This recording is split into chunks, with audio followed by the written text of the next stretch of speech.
జై గురుదత్త. దత్తాత్రేయ స్తోత్రాన్ని ఎవరైతే పఠిస్తారో వారికి శత్రుభయం, రోగభయం ఉండదు. మరియు మనం తెలిసి తెలియక చేసిన అపరాధాలు ఏమైనా ఉంటే అవి తొలగిపోతాయి. మీరు వేసే ప్రతి అడుగు విజయవంతం కాగలదు. అసలు దత్త అనే స్మరణ చెయ్యాలంటే పూర్వజన్మ సుకృతం ఉండాలి. మీరు ఎన్నో జన్మల పుణ్యం చేసుకున్నారు కాబట్టే ఈ స్తోత్రాన్ని వినగలుగుతున్నారు. గురు అనుగ్రహం ఉంటే సాధించలేనిది ఏదీ లేదు. నిత్యం ఎవరైతే భక్తి శ్రద్ధలతో ఈ స్తోత్రాన్ని పఠిస్తారో వారికి దత్తాత్రేయ అనుగ్రహం ఎల్లప్పుడూ ఉంటుంది.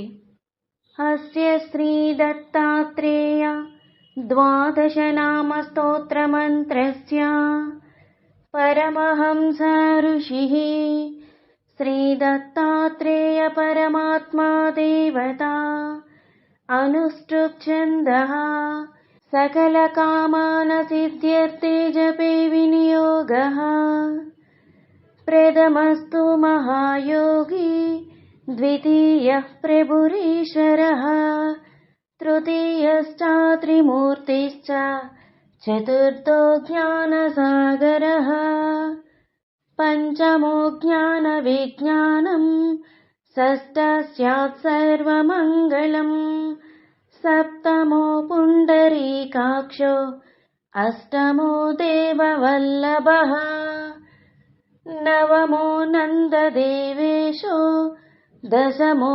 నందదాయకః ఏకాదశో మహారుద్రో ద్వాదశో కరుణాకరః ఏతాని ద్వాదశ నామాని దత్తాత్రేయ మహాత్మనః మంత్రరాజేతి విఖ్యాతం దత్తాత్రేయ హరః పరః క్షయోపస్మార కుష్ఠాది తాపజ్వర నివారణం రాజద్వారే పదే ఘోరే సంగ్రామేషు జలాంతరే గిరే గుహంతరేరణ్యే వ్యాఘ్రచోరభయాదిషు ఆవర్తనే సహస్రేషు లభతే వాంఛితం ఫలం